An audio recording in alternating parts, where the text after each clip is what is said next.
welcome on to NBA Recap. Today is Tuesday, April 12th, and on today's show, we're going to be previewing the play-in games. We've got all 4 games set with the regular season in the rearview mirror. So in the Eastern Conference, in the 7-8 matchup, we have the Cleveland Cavaliers taking on the Brooklyn Nets. Then in the 9-10 matchup, we have the Charlotte Hornets taking on the Atlanta Hawks. And then in the Western Conference, in the 7-8 matchup, we've got the LA Clippers taking on the Minnesota Timberwolves. And then in the 9-10, we've got the San Antonio Spurs taking on the New Orleans Pelicans. And in terms of the schedule, tonight we're going to have the 7-8 matchups, and then tomorrow we're going to have the 9-10 matchups. So we are definitely looking forward to those games, and we're going to preview them on today's show. But first, if you'd like to follow the show on social, we are at NBA Recap Pod, or you can just search YouTube or smart speakers for NBA Recap Podcast. And if you enjoy the show, consider subscribing or leaving a review. It really helps get the word out.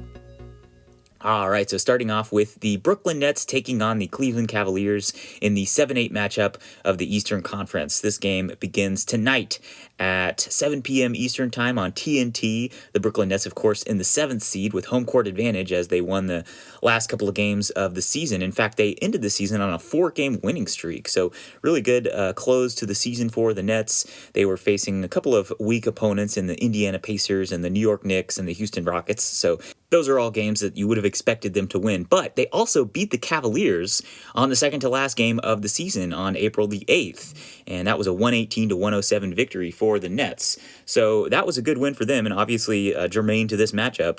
The Cavaliers, for their part, they did beat the Bucks in the last game of the season, but it was kind of a throwaway game because Giannis, Middleton, and Drew Holiday, except for 6 seconds, were all resting. And so the previous games before that were the loss to the Nets, and then a loss to the Magic, and a loss to the 76ers. Now, they did beat the Knicks, but still, those are some disappointing losses, especially that one to the Magic for the Cavaliers to close the season. And obviously, they've been limping to the finish line here with all of their injuries that they've been dealing with. Probably, it's fair to say, one of the most injury-riddled seasons throughout the NBA this year. They started out so strong with Evan Mobley, the dynamic rookie, and then Jarrett Allen and Darius Garland having breakout seasons, all-star seasons. But unfortunately, there was so many injuries. Colin Sexton, of course, immediately going out. TJ Warren was unavailable all season long. They had that veteran duo of Kevin Love and Ricky Rubio coming off the bench playing really well, but then Rubio went out. And then, of course, their big three of Evan Mobley, Jarrett Allen, and Lauri Markkanen in the starting front court have all been in and out of the lineup over the past couple of months. So really disappointing end to the season for the Cavaliers to be all the way down here in the play-in game as they were challenging for those top 4 seeds earlier in the year. So anyways, suffice it to say the Brooklyn Nets are favored in this one. Vegas has them 8.5-point favorites. They are minus 8.5 at home, which that seems a bit high to me. But that being said, they are the far superior team in terms of the talent available. The Cavaliers could definitely put up a fight, but I could definitely see this game being a blowout. But if I had to pick, I would definitely stay away from this game. But if I had to pick, I would probably lean towards the Cavaliers plus 8.5, just because that line is so big that even if they keep it marginally close, they can cover that line. In terms of ESPN's BPI, they've got the Nets favored a 71% chance of winning. That is pretty significant. So any way you slice it, the Nets are favored heavily. And that is with good reason because not only did they beat the Cavaliers on the second to last game of the season, but their season series was actually 3-1 in favor of Brooklyn. Their first game that they played, the Nets won 109-99, and then they beat the Cavs again in the second game, 117-112, and then the Cavs just edged past the Nets in their third game, 114-107, and then, of course, they won by 11 in that final game of the season series. So it's not exactly been a blowout in any of their matchups, and so that's why I was saying earlier I'm leaning towards plus 8.5 for the Cavaliers just because I think they can keep it close at the very least, but ultimately I do think the Nets will get the victory in the end. In terms of the injury report, the Cavaliers just have Jarrett Allen listed. He's listed as out, but I think it's fair to say that he could play in this game because I don't want to make light of his injury, but all he's got is a broken thumb, so he can still run around. He should be in good shape. He can do most things on the court. It's just that, catching the ball is going to be a problem for him with some pain in that thumb. So I don't know how, if he does play, how compromised he would be, but he has said that he would want to play if he could. So we'll see if he, in fact, makes his return in this game. I think it would probably be prudent to just hold him out because even if they do win this game, they're going to get beaten by whoever they face in the playoffs pretty handily. So I would personally opt for a more cautious approach. But if they're confident that they can get it, taped up, stinted up, whatever, to where there's no chance of re-injury, then I guess there's no harm in him being out there because, like I said, there's no conditioning issues, or at least there shouldn't be. He should be ready to play as soon as possible. So we shall see how that unfolds. And then, of course, they're also still missing Colin Sexton and TJ Warren, even though they're not on the injury report. As for the Nets, they are, of course, going to be without Ben Simmons. There was a report recently from Shams Charania that Simmons could potentially return for the playoffs and even the first-round series, but there is no chance that he's going to get back in this game specifically. He hasn't even played 3-on-3s yet. He's still just playing 1-on-0, basically. So there's no chance that Simmons plays in this game. If they do win and match up against the Boston Celtics in the 2-7 matchup, then you could potentially be looking at Simmons as a return at some point, but he is definitely not going to be playing in this game. You've also got Seth Curry listed as day-to-day. He's been dealing with that ankle injury. He has been so valuable for the Nets since coming over from the 76ers, and I would guess, this is based on absolutely nothing, but I would guess that he will try to make a go of it.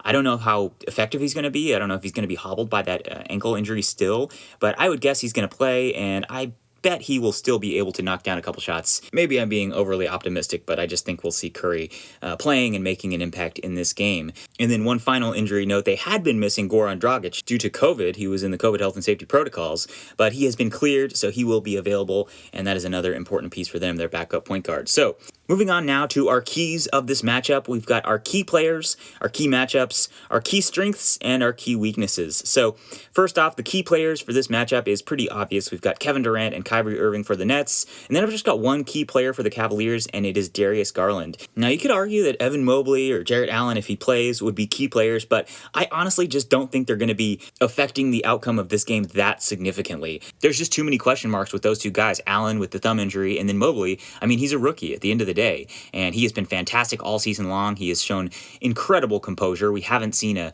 rookie defensive player like this in many years, probably since Tim Duncan. So I wouldn't be shocked if he did play very well in this game, but still, I just am not relying on either of those guys to be a big difference maker in this game in basically a playoff atmosphere. I am, however, relying on Darius Garland. He has really taken the next step in his progression from being a really good young player to a star, an all-star, in fact. This season, he was on a lot of people's most improved ballots for good reason. He has just really blossomed into a fantastic offensive engine, not only for himself, but as a facilitator for others. The best offensive players in this league, like Trae Young and Nikola Jokic, are not only incredible scorers individually, but they can also set their teammates up and facilitate efficient scoring for their entire team. And in the end, Darius Garland was 6th this season in assists with 8.6 on the season. So the bottom line is I think he can continue that in this game. I think he can really provide an offensive spark for this team, but I don't know if that's going to be enough because the Nets, on the other hand, have two guys that can do that, again, Kevin Durant and Kyrie Irving. Obviously, they do it slightly differently. They're both more scorers individually, but they are incredible scorers. Both of those guys are liable to go 50, 40, 90 on any given night. They are both just insanely efficient. Kyrie this season was a little bit less efficient than normal, but obviously it goes without saying that that was due to some other circumstances that were in his control, but nonetheless affected his rhythm and his, his overall season. So I would fully assume that he and KD will be going for 30, 35 points in this matchup, and they will single-handedly be carrying the offense for the Nets. And so, yeah, those are the key players in this matchup. KD and Kyrie for the Nets, Darius Garland for the Cavaliers. As for the key matchups, I am fascinated to see who matches up against Kevin Durant for the Cavaliers. That is one of their biggest weaknesses, the defense on the wing. They've pretty much just got like Dean Wade and Cedi Osman and Lamar Stevens. So it is not a murderer's row of defenders for the Cavaliers in that size range. Of course, you also have Isaac Okoro and Karis LeVert, but they are too small to be guarding a guy like Kevin Durant. And then you've got Lauri Markkanen, who will probably start defending Kevin Durant because he is nominally their small forward in their starting lineup, even though he's 7 foot. But that is going to be a nightmare scenario for Markkanen, as he's been getting roasted by several guys recently, including Joel Embiid. So I don't think the Cavaliers really have anybody to match up against Kevin Durant. He's going to get all he can eat. And of course, we saw in the playoffs last season against the Bucks that when he is hot, he can score 40, 45, 50 points in a scenario like this. So I would obviously envision Durant going for 40 or 45 points, that would not be out of the realm of possibility. I'm also interested to see how Darius Garland looks going up against these guards for the Nets, because they are also not exactly a murderer's row of defenders. I don't think they're going to have Kyrie Irving on Darius Garland, obviously. So they'll probably have either Patty Mills or Goran Dragic or maybe even Bruce Brown guarding Garland, and I think they will be able to handle him somewhat, but, Patty Mills and Goran Dragic, not exactly the most stout defenders at this point in their careers. Brown could do a number on him, and then they've got all these rookies that they could trot out as well, like Kessler Edwards or David Duke Jr. or Cameron Thomas, but frankly, I don't see Steve Nash entrusting those rookies in a matchup like this, so I think it'll probably be Bruce Brown, and I think he'll probably do a pretty capable job, but still, I think Garland at times in this game could have a pretty favorable matchup, especially if he's going up against those veteran guards like Dragic or Mills. Okay, so those are the key matchups. Let's move on now to the key strengths and key weaknesses for these teams. So for the Cavaliers, I think their key weaknesses, we've already touched on one of them. It's the wing defense. They just don't have anybody to put on Kevin Durant, and it's pretty obvious that they're going to struggle there. And then their depth in general is also kind of an issue. If they were at full strength, you've got plenty of guys to bring in, but given their current roster, who's available, it is not exactly encouraging who they've got coming in off the bench. It's going to be basically Kevin Love, who, to be fair, has been really solid this season, but defensively, of course, he is still a liability. And then you've got Isaac Okoro, the sophomore shooting guard. He is a defensive stalwart, but offensively, he provides next to nothing, and that is obviously a problem. If he was bigger, if he could guard a guy like Kevin Durant, then that defensive prowess would really be more valuable, but given his size, it's just kind of a problem that he does not do absolutely anything on offense. And then, of course, you've got Cedi Osman and a couple other guys, like I said, Dean Wade and Lamar Stevens, but still, I just am not very encouraged by the depth for the Cleveland Cavaliers. But in terms of their strengths, we've already talked about Darius Garland's emergence as an incredible offensive engine. And then we also briefly mentioned the dynamic duo of Jarrett Allen and Evan Mobley. And if Allen is playing and he is able to contribute with that injured thumb, and if Evan Mobley is able to rise to the occasion as a rookie, then they are an incredible defensive front court. Two basically 7-footers who they were both in contention for Defensive Player of the Year for me this season. They were both incredible alongside Lauri Markkanen in that 3 big front court. So yeah, if those guys are both firing on all cylinders, they are a really imposing defensive presence in the middle there for the Cavaliers. As for the Brooklyn Nets, their strengths, well, it's pretty obvious. They've got one of the best players, if not the best player in the entire world in Kevin Durant. He is offensively just absolutely lights out, especially at the end of the game. You can 100% rely on Kevin Durant to get you a bucket in any scenario. And then, of course, by the way, they've got another guy that can also get you a bucket in any scenario in Kyrie Irving, who is also an incredible offensive player. So despite the fact that the depth is slightly lacking for the Brooklyn Nets offensively, they are still an incredible team with those two players in the lineup. But in terms of the weaknesses for the Nets, it's kind of similar to the Cavaliers. The depth is just not really that impressive with all the injuries that they've been dealing with as well. No Ben Simmons, obviously. Seth Curry, questionable. And then I forgot to mention Joe Harris earlier because he's not even listed on the injury report, but he has also been out for the majority of the season. So they've been relying on guys that I don't really see making much of an impact in this game. I don't think Steve Nash is going to be putting those 4 rookies in Cameron Thomas, Day'Ron Sharpe, Kessler Edwards, and David Duke. I don't think those guys are going to be seeing the court really. So it's going to be the veterans like Patty Mills and Goran Dragic being relied upon to generate offense. Although if Steve Nash is wise, which I do think he is, he will probably have at least one of Durant or Irving on the court at all times throughout this game. So they're always going to have at least one offensive engine. But still, the depth is a bit problematic for the Nets. And then also the other problem I see for Brooklyn is their front court. Other than Kevin Durant, who is really more of a wing player, they don't have a lot in terms of reliable options. I think Nick Claxton would be that guy, but he has just been riddled with injuries this season. He's been in and out of the lineup, and so if Steve Nash relies on him to get back into the lineup and play meaningful minutes, he could be an impactful player. He played 23 minutes in their last game of the season, and then he played 15 minutes against the Cavaliers on that second to last game. So if he is able to play significant minutes, I think he could be a useful piece in the front court, but otherwise, it's slim pickings. You've got Andre Drummond, of course, who they acquired from the Philadelphia 76ers, but he is defensively not the most stout guy despite his size. You've also got the rookie Day'Ron Sharpe, but again, he's a rookie. He has probably played the least out of all 4 of those rookies, so I would not be relying on him. You've got the veteran LaMarcus Aldridge and the other veteran Blake Griffin, but both of those guys are a bit washed at this point, so I don't really have too much faith in the front court for the Nets other than Nick Claxton, but it's just his minutes have been up and down that I can't really rely rely on him too much. So we shall see how that front court rotation unfolds. I would expect that it's going to be some sort of minutes split between Drummond and Claxton coming off the bench. But that will just about do it for our preview for the Nets Cavaliers. Like I said, I'm probably going to stay away from this one from a betting perspective. If I had to choose, I would lean towards Cavaliers plus 8.5 just because I think that line is slightly too high. But I am ultimately going to stay away from this one because I think it could very easily dissolve into a blowout for the Brooklyn Nets. And unfortunately, the Cavaliers are going to be fighting for the 8th seed. But we shall see. Maybe they'll rise to the occasion. I would love to be proven wrong. But next up, we can move on to the 9-10 matchup for the Eastern Conference, the teams that will be vying to play the loser of the Nets-Cavaliers matchup. It is the Atlanta Hawks taking on the Charlotte Hornets. The Hawks ended up in the 9th seed, just ahead of the Hornets, even though they were exactly tied at 43 and 39, but the Hawks had the tiebreaker, so they have home court advantage in this matchup, which is really important. The Hornets, despite having a really encouraging season at various points, end up all the way down in 10th, which is undoubtedly a disappointment. And so they are underdogs in this game. They are plus 4.5, according to Vegas. That is a pretty significant advantage for the Hawks. According to ESPN's BPI, they've got a 69% chance of winning this game. So all of the predictions are definitely favoring the Hawks, and you can see why, considering their the end of the season. They were 7-3 to close out the year. In their last 5 games, they beat the Rockets, Wizards, and the Nets, although they lost to the Heat and Raptors. Whereas the Hornets were 6-4 to close the season out, they actually ended on a 3-game winning streak, beating the Magic, Bulls, and Wizards in the final 3 games of the year. Although, with that being said, they hadn't looked great prior to that 3-game winning streak. They were, struggling over the past couple of weeks, and so that is why the spread is so heavily in favor of the Hawks. That and, of course, the home court advantage for Atlanta. And the season series for these teams is tied 2-2.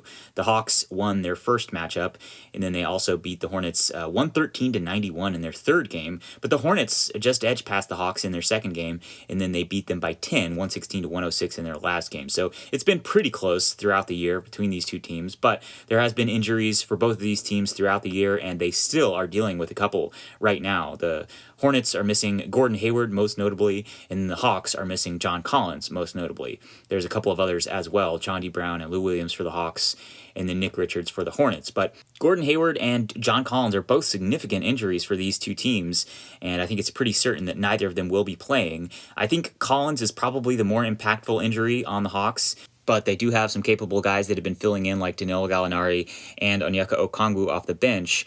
But still, I'm going to be interested to see how they look, as this season has not exactly been the most encouraging after their run to the Eastern Conference Finals last season. And so if I had to pick a winner between these two, I would probably lean towards the Hawks minus 4.5. I don't think that line is too significant, but I'm not feeling good about it either way. I'll probably stay away from this one as well. Just not really that confident in either of these teams, frankly, but I've just got a little bit more faith in Trae. He's got the proven track record in the playoffs following last season's run. So I think they will probably win this one, but it could be close, so I'm going to stay away ultimately. All right, so moving on to the 4 keys for this one. The key players for the Hawks, I've got Trae Young, and I've also got Bogdan Bogdanovic. With no John Collins, Bogdanovic is really relied upon to generate offense for this team if Trae Young is either out of the game or just not feeling it. There's been a couple of games this year where Trae had an off night, and Bogdanovic carried the team. He scored like 30 or 32 a couple of games in a row there in the middle of the year, and I think he is capable of doing that kind of thing on any given night. It's just the consistency that can be a bit of an issue for Bogdanovic. But in a one-game scenario, I absolutely would look to him to be a key player. I think he will not shy away from the moment, and I think he will rise to the occasion and be a key player for the Hawks. So he, along with Trae, obviously, who has proven himself to be an incredible offensive engine, even in the playoffs, they are the key players for the Hawks. As for the Hornets, the key players for me are LaMelo Ball, Miles Bridges, and Terry Rozier. Not that much of a surprise, as they are basically their 3 best players. All 3 of those guys are a bit streaky, though. That's the problem with the Hornets. They are just a very streaky team. Offensively, they're very explosive and capable. All 3 of those guys can go for 25 on any given night, but it's just the consistency that is the problem. And then when you look throughout the rest of their roster, that streakiness continues with guys like Montrezl Harrell, Kelly Oubre, PJ Washington. I mean, their whole team is basically streaky scorers that can go for 20, 25 points on one night and then 5 or 7 points the next night. So I'm really interested to see whether or not LaMelo and Miles Bridges can step up to the plate and provide some consistent offense for this team when they need it most. Will LaMelo be setting guys up and providing that offensive engine that this team needs? And will Miles Bridges be scoring at an efficient rate like we know he is capable of? Terry Rozier, I almost didn't include as a key player just because we have seen him perform in the playoffs before. We know he is capable of putting up 20, 25 points in clutch situations all the way back to his days with the Celtics. So I'm not as intrigued to see what he does because I think he will probably score a decent amount of points for the Hornets in this game. But it's just those other two guys that are really the big question mark for me, and I'm really interested to see how LaMelo, especially, he's the biggest one, the biggest question mark. How does he look in this playoff atmosphere? Moving on to the key matchups, I am fascinated to see how the Hornets defend Trae Young. He is obviously the engine that makes their offense go, and the Hornets have actually done a pretty decent job this season of defending Trae, despite the fact that their defense has been suspect all year long. They're just not a very good defensive team, full stop. They've actually defended Trae fairly well, and so will they be able to stifle him at all, get the ball out of his hands, keep him from orchestrating the offense for the Hawks and controlling the pace of the game? That is going to be a pivotal matchup. And then I'm also interested to see on the other side of the ball how the Hawks defend LaMelo Ball. Can they keep him from orchestrating the offense for the Hornets? Can they keep him from pushing the pace and leading these fast breaks, lobbing these incredible alley-oops to Miles Bridges? They're actually kind of similar teams in terms of relying on this one incredible offensive engine, despite both guys being small and slender. So we shall see how they match up with each other. I have a little bit more faith in the defensive backcourt for the Hawks. Bogdan Bogdanovic, Kevin Huerter, even DeLon Wright, the backup point guard, all of those guys are capable defenders. And so I think they might have a little bit more success shutting down LaMelo than the Hornets have shutting down Trae Young. Okay, and finally, we can move on to our key strengths and key weaknesses for these two teams. So, in terms of the weaknesses, we've already touched on the biggest one for both of these teams, and it's the defense. The Hawks this season had a defensive rating of 112, and the Hornets had a defensive rating of nearly 115, which is just brutal. So, will either of them be able to stifle the other is the big question mark facing both of these teams. Another weakness for the Hornets, we've already touched on this one as well, but just the consistency offensively has been a struggle. They've just been a very streaky team all season long. You've got guys like Kelly Oubre and Montrezl Harrell coming off the bench who can fill it up and score like 20 points on any given night, but then they've also got nights where they'll go like 2 for 7 from the field and score 7 points. So will they be able to rely on the offense from not only their bench, but also their star guys like Terry Rozier and Miles Bridges? That is going to be another big question mark for this team. And as for the Hawks, another weakness you could point to would be the coaching. Nate McMillan was kind of thrust into this role after the Lloyd Pierce firing, and he's been a capable coach, but then they obviously kind of fell off this season, and I don't have that much faith in McMillan, especially as a playoff coach, a tactician in tense situations. I have a lot more faith in James Borrego. I think he has been pretty creative as a coach, and so I would definitely give the Hornets the edge in that regard, the coaching. And then finally, as for the strengths for these teams, we've touched on a lot of them already. The biggest is the offense. Obviously, both of these teams defensively liable, but offensively explosive. The Hawks with a nearly 114 offensive rating this season, whereas the Hornets had a 115 offensive rating. So just both incredible. I could actually see this game being like 125 to 130 in the end, and it might just come down to who makes three-pointers in the final couple of minutes, who makes big shots. And we've seen guys on both of these teams really step up and knock down clutch buckets before. Obviously for the Hawks, Trae Young, Bogdan Bogdanovic, and Kevin Huerter was clutch in the playoffs last year as well. And then for the Hornets, I would say Terry Rozier is the main one that has proven to be a clutch scorer. So like I said, I do think this will be a close game. I'm probably going to stay away, but if I had to pick, I would probably lean Hawks minus 4.5. All right, next we can move on to the Western Conference. The 7-8 matchup is the LA Clippers versus the Minnesota Timberwolves, and then the 9-10 is the San Antonio Spurs versus the New Orleans Pelicans. So tonight we have the 7-8 matchup with the Timberwolves hosting the Clippers. The Timberwolves ended up with the best record out of any of these play-in teams. They ended the season at 46-36, very impressively, 4 games up on the LA Clippers in 8th. So in that regard, the Timberwolves should definitely be favored, and they are. According to Vegas, they are -3, which is about even odds, really, with the home court advantage for Minnesota. They are, however, 72% chance to win this game according to ESPN's BPI, so that is a pretty significant vote of confidence. I would probably fall somewhere in the middle between those two. I think the Clippers do have a chance of actually stealing this game, but I don't think they are significant favorites by any means. But we are actually going to make this one of our best bets. We're actually going to be betting on both of the Western Conference play-in games, whereas I think both of the Eastern Conference play-in games are a stay away, but we're going to take the LA Clippers +3. Like I said, I think they can come in and steal this game, or at the very least, keep it close, and we will elucidate why in just a moment. So, starting off with the regular season series, the Clippers actually had the edge. They won 3 of the 4 matchups between these two teams. The Wolves did win the final game, 122-104, but the Clippers won the first 3 matchups, and a couple of them were blowouts. The third game they played, the Clippers won 129-102, and then in their second game, they beat the Timberwolves by 20. It was 104-84. So, a couple of blowouts in favor of the Clippers. That is one of the big reasons why I am going to take the Clippers +3. The Clippers have also just been playing very well recently. They're on a 5-game winning streak. They closed the season out with wins versus the Bucks, the Pelicans, the Suns, the Kings, and the Thunder. And, those last two, I wouldn't put too much stock in those. But even if a couple of those teams in the Suns, Pelicans, and Bucks weren't putting out their full-strength squad, that is still really impressive wins. They beat the Bucks on April the 1st, 153-119. They just look like a much better team now that they've got Paul George back. So I think the Clippers have a lot of momentum right now, whereas the Timberwolves, although they were 3-2 in their last 5, they are only 4-6 in their last 10. They actually lost to the Wizards in their third to last game. And so, I don't have a ton of faith at the moment in the Timberwolves. They just look like they've fallen off slightly. But they don't have anybody on the injury report. That is good news. Whereas the injury report for the Clippers has Luke Kennard listed as day-to-day, and then Kawhi Leonard is, of course, still listed as out. And I think it is very unlikely that he makes his appearance in this one. There's been a lot of rumors swirling about Kawhi's status. Will he make his return by the end of the season or by the playoffs? It doesn't look like he's going to be making his return for this game. But if they make it into the playoffs, I think he could potentially come back at some point. It just depends on if they're in the playoffs for long enough for him to finally make his return. We shall see. But they look much better with Paul George back in the lineup, like I said. He was obviously another big injury for them, but he is looking really good since coming back.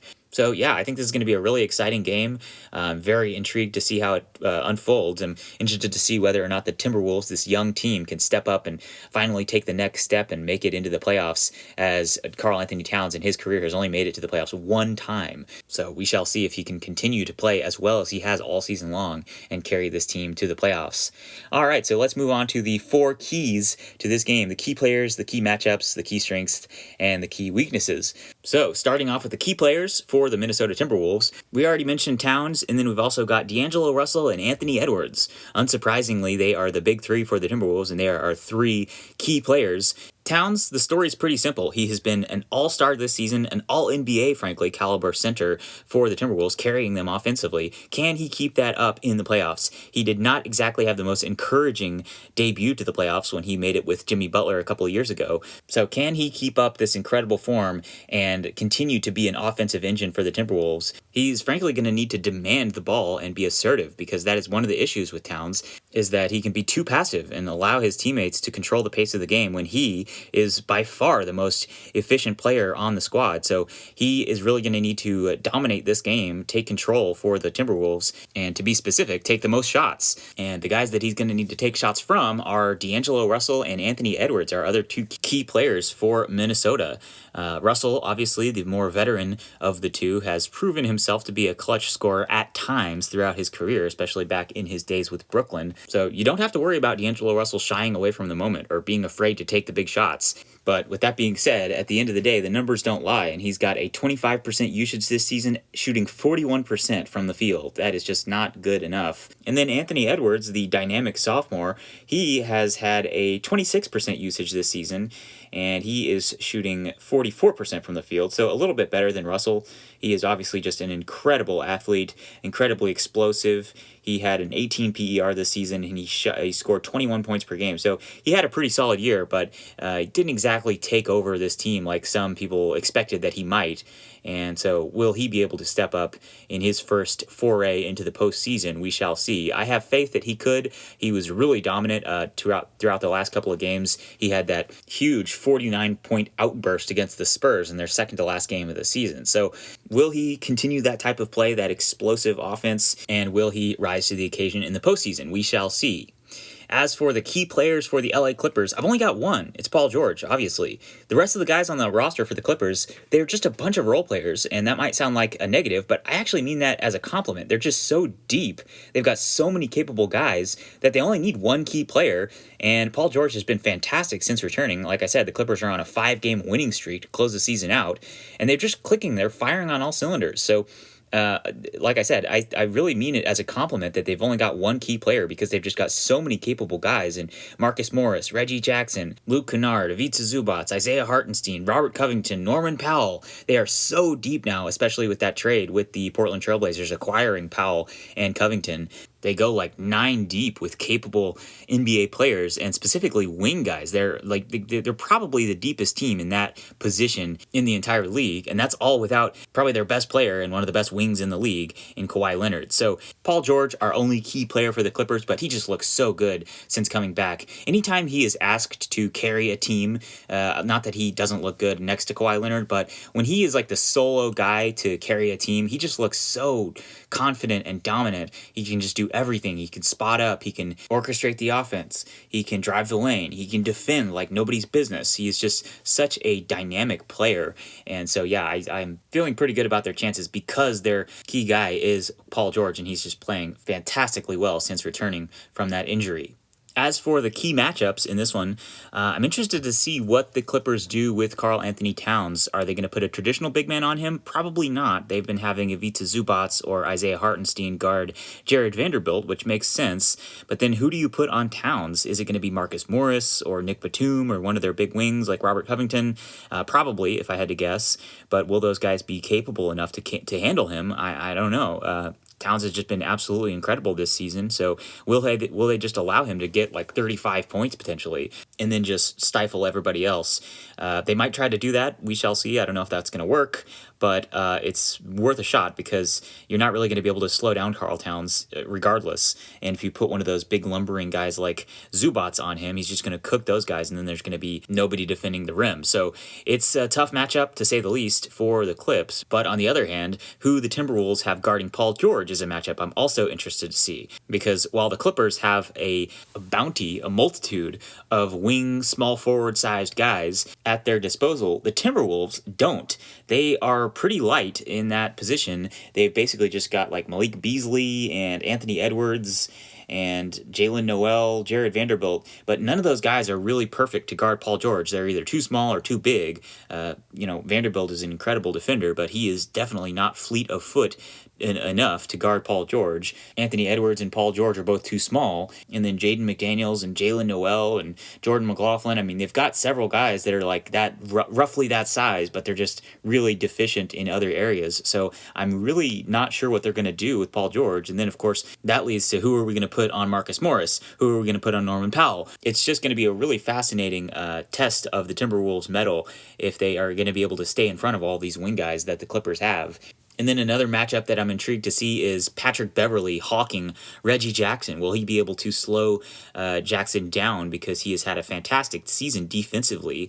The veteran point guard has really revitalized this defense along with Vanderbilt for the Timberwolves. But will he be able to slow Reggie Jackson down, who has had some really incredible moments in the playoffs over the past couple of seasons? So that's going to be another matchup that I'm intrigued by. Now, as for the strengths and weaknesses for these two teams, for the Clippers, we've already touched on it. Their strength is their depth. They've just got so many guys to throw out there. They get, like I said, they go like 9 deep with capable guys. I didn't even mention Terrence Mann yet. They've just got a stacked roster roster. It's just that the star power, other than Paul George, is a bit lacking with no Kawhi Leonard. But I do think that depth will come into play in this game. I think their bench unit will outplay the Timberwolves bench unit significantly. Guys like Terrence Mann and Norman Powell, Robert Covington, Isaiah Hartenstein, these are all really good players coming off the bench for the Clippers, and I think they're going to torch the Timberwolves bench unit when they get into the game. And specifically, it's the three-point shooting that has been incredible for the Clippers over the past couple of seasons. Last year, they were like the best three-point shooting team of all time,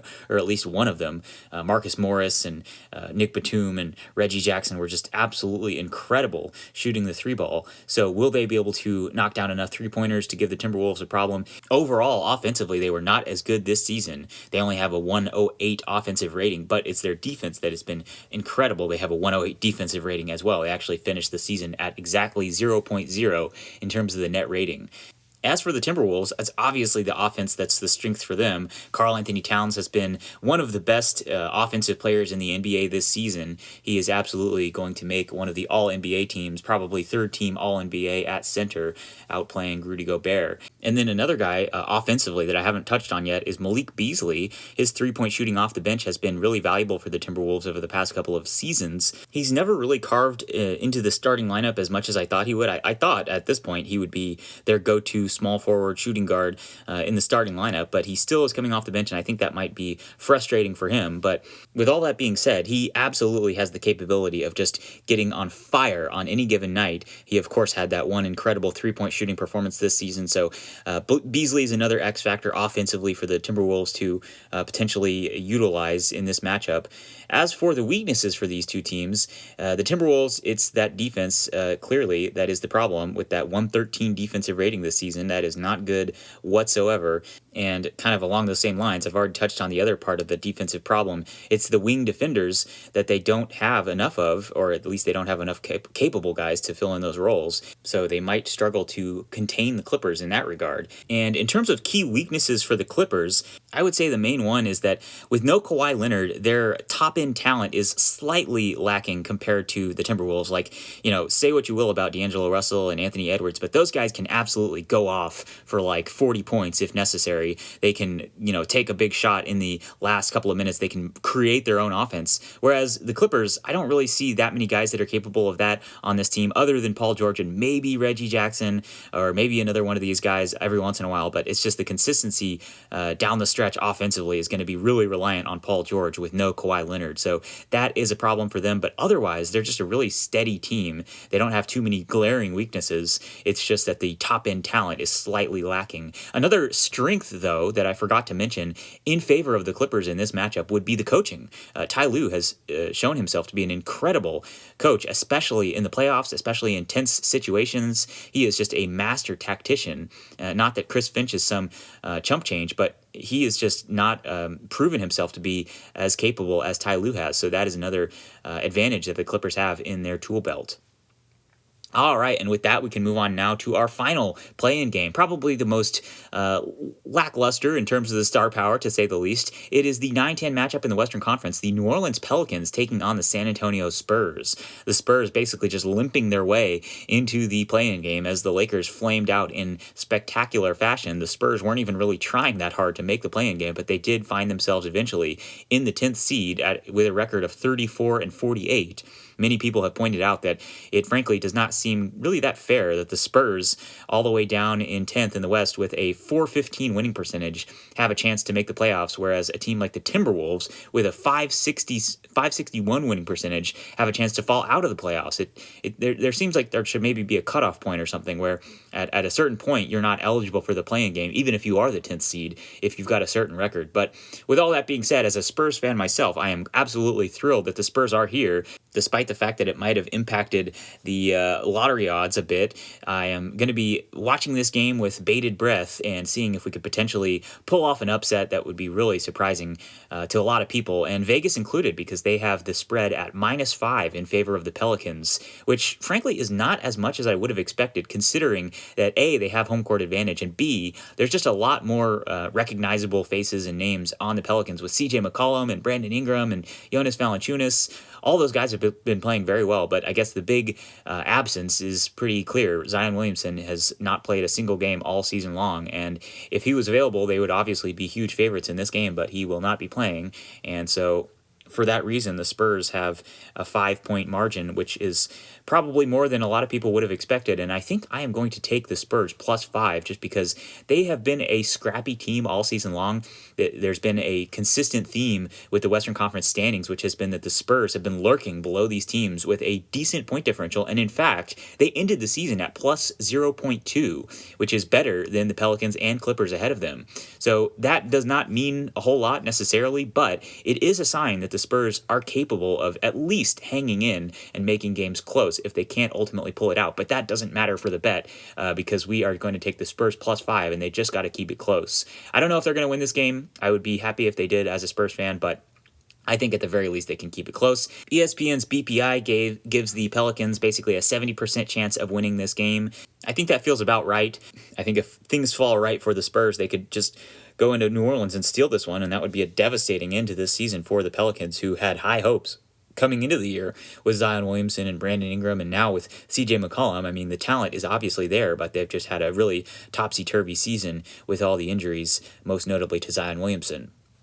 Over their past couple of games, the Spurs have really been struggling. They're on a 3-game losing streak to close the season out. They lost to the Mavericks on the last game of the season. They also lost to the Warriors and the Timberwolves before that. But then they beat the Trailblazers and Nuggets in the 2 games prior to those. And overall, they're 6-4 in their last 10, as are the Pelicans. They are also 2-3 in their last 5 games. They also lost their last 2 to the Warriors and Grizzlies. And then they also beat the Trailblazers. They also beat the Kings, but then they lost to the Clippers. So not exactly the most encouraging form for either of these teams to close out the season, despite the fact that they're both 6-4. And in terms of the regular season series, the Spurs actually won 3 of the 4 games that they played. They did lose their 3rd game pretty significantly. The Pelicans won 124-91. But other than that, the Spurs won all 3. And so, yeah, I think the Spurs have a decent shot at actually stealing this one.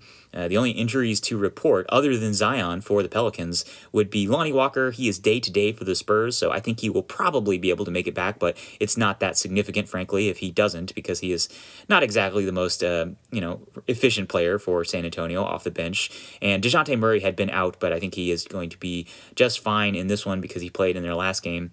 As for the Pelicans, Brandon Ingram is actually listed on the injury report as out, but I think he is going to be absolutely fine to play as well. I think it was mostly a precautionary rest measure that he was out with a little hamstring niggling injury in the last couple of games of the season. So I think other than Zion, they should have all of their guys firing on all cylinders, as will the Spurs for the most part. Okay, so we can move on now to our 4 keys of the matchup. The key players, the key matchups, the key strengths, and the key weaknesses. So the key players for the San Antonio Spurs, we've just got one, and it's DeJounte Murray. He is clearly the best player on this team. You could maybe throw Jakob Poeltl in there. He is a very valuable and very underrated defensive presence, but just, he doesn't really move the needle all that much one way or the other. He's just solid. He's not going to be terrible. He's not going to be great, and so he's not really a key player in my opinion. DeJounte is the one that can really carry this team offensively. His usage this year was 27%, and he averaged 21 points, 9 assists, and 8 rebounds. Absolutely incredible numbers. He also led the league in steals with 2. And his field goal percentage is the one that's slightly underwhelming, 46%, 32% from 3. So not exactly the most efficient player, but everything else that he does on offense and on defense is really what makes DeJounte Murray the Spurs' most pivotal player. You could argue that Keldon Johnson could be a key player for the Spurs, but he just doesn't really have quite enough usage and volume in terms of scoring for the Spurs to warrant being a key player for them. He's got a 21% usage, which is really solid. He's averaging 17 points per game this season, but he hasn't really broken out to the extent that I would have liked for him to be really up there as a pivotal player in a post-game scenario. But he did shoot the ball very well this season, 46% and 39% from 3, which is incredible. So if he could knock down those 3-pointers with that efficiency, he could totally shift the tide of this game, but I just don't really rely on him quite enough to be a volume scorer to be a quote-unquote key player for the Spurs. As for the Pelicans, they've actually got 3 key players, and it's the 3 best players, CJ McCollum, Jonas Valanciunas, and Brandon Ingram. Assuming Brandon Ingram plays, which I think he will, he has obviously been a dynamic scorer for them for the past couple of seasons. With no Zion Williamson, he's really carried the team. And then CJ McCollum has just been fantastic since coming over from the Pelicans, or I should say coming over from the Blazers to the Pelicans. He's actually had a 29% usage, and he's scoring 24 points per game this season, 5.5 assists, 4.5 rebounds. He's shooting 49% from the field, 39% from three. So his numbers are really just off the charts, McCollum. And then, of course, Jonas Valanciunas has also been really, really solid, shooting the lights out, frankly. I mean, he's averaging almost 18 points per game on 54% shooting and 36% from three. So those three, McCollum, Ingram, and Valanciunas, are really just awesome offensive players. It's the defense that's the struggle for all three of them. I mean, Ingram is okay, but Valanciunas, not exactly a defensive stalwart in the front court. And then McCollum has had his defensive foibles, to say the least, as well. So despite that, I would say that the Pelicans definitely have a lot more top-end talent, even without Zion Williamson, than the Spurs.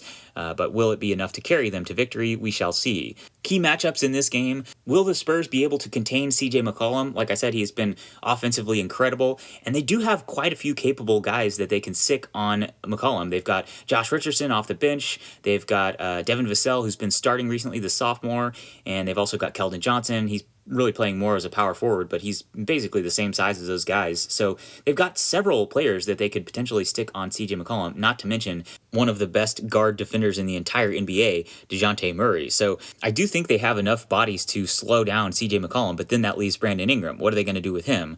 And that's where things get slightly more tricky for the Spurs. Ingram is a pretty long, pretty big player, and they don't really have anybody that matches up perfectly with him. Like I said, Keldon Johnson is nominally their starting small forward, power forward, but he's a little bit more short and stocky than Ingram. And then another guy who had been starting at the small forward, power forward was Doug McDermott. I forgot to mention him earlier on the injury report. He wasn't listed because he's just been permanently out with that ankle injury. So from a defensive perspective, it's probably a good thing that he is going to be out, because he would be getting cooked by Ingram in this game if he was to be matched up on BI. So I would guess it's probably just going to be Keldon Johnson and Devin Vassell, who, like I said, they're both a little bit too small, but I think they might be able to do a capable job. But another matchup that I'm intrigued by is, who does Herb Jones guard? The incredible defensive rookie has the chance of shutting somebody down. I don't know if it's going to be DeJounte Murray or what, but he has just been so good for the Pelicans over the past couple of months, defensively specifically. I wouldn't be surprised if he ended up making an all-defensive team, which is pretty remarkable considering his age, although he was a little bit older coming out of college, but still, he has really been a revelation for the Pelicans, and so I'll be interested to see whether or not he can shut somebody down, and if it's DeJounte Murray, that could potentially be a real problem for the Spurs. All right, so we can move on now to our strengths and weaknesses for these two teams, starting off with the Pelicans. Their strengths, we've already touched on it. It's the offensive top-end talent. McCollum, Brandon Ingram, Valanciunas, all three of those guys capable of going for 25, 30 points. Valanciunas had that one incredible three-point outburst at one point this season. He was just really fantastic from long distance all season long. I think at one point he was like leading the NBA in three-point percentage. So those three guys, obviously a big advantage for the Pelicans offensively. As for the Spurs, a couple of advantages I see for them. They've got pretty good depth at the wing with Devin Vassell, Josh Richardson now from the Celtics, and then, of course, like I said, Lonnie Walker, if he's available to play, Keldon Johnson. They've got several guys who are capable spot-up shooters, defenders. I guess Lonnie Walker doesn't really fit that mold, but those other three, Richardson, Vassell, and Keldon Johnson, really fit that 3-and-D mold for the most part.